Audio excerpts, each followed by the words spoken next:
An obvious choice of topic when discussing Parshas Korach is the Machlokas Korach v'Adaso itself, the stated claims, the underlying motives.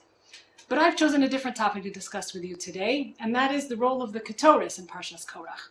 Actually, the varied roles of the Ketores. The Ketores first appears very early on in Parshas Korach.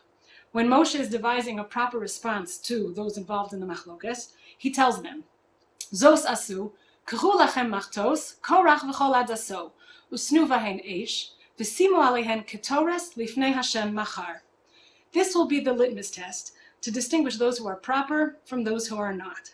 As he ends, v'haya ha'ish asher yivchar Hashem hu hakadosh.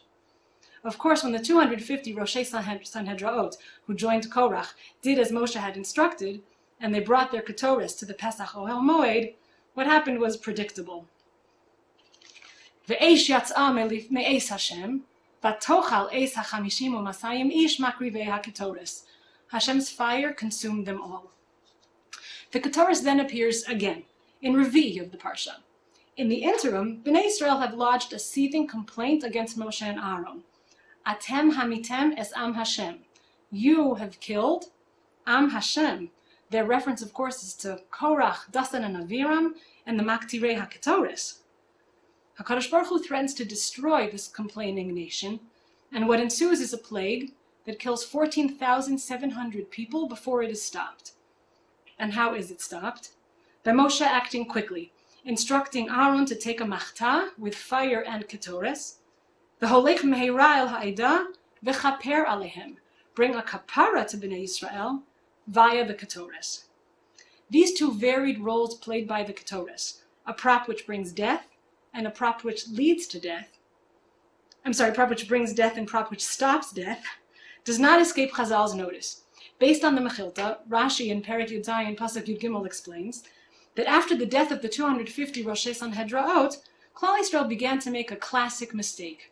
They confused a relationship of correlation with a relationship of causation. They started calling the Ketores Sam Hamaves, poison, blaming it for the death of Adas Korach. HaKadosh Baruch Hu wanted to set the record straight. The Chet of Adas Korach is what brought about their death. The Ketoret prop, in fact, can just as much stop death as it can lead to death. The effect of the Ketores is entirely a function of the propriety of the behavior of those who are involved with it. Imagine the following scenario. A simpleton has a beloved tree growing in his yard, and along comes a wood chopper with his axe, and he chops down the tree. The simpleton is furious, but at the axe. To all of us who are any less simple than he, it is clear that he has the wrong focus. The wielder of the axe, the wood chopper, is the proper address. The Rishonim note that this is the apt mashal for mistakes which even smart people make. Whether it's the strep throat, the man who cuts us off on the highway, we attribute the causation to what is merely the prop. The one above who wields the props is the proper address. And of course, the way in which he wields the props is entirely a function of the propriety of our behavior. Hachet hu hamemit, not the ketores. May we take this lesson from Parshas Korach, and with it be better equipped to assess correctly all of our life events.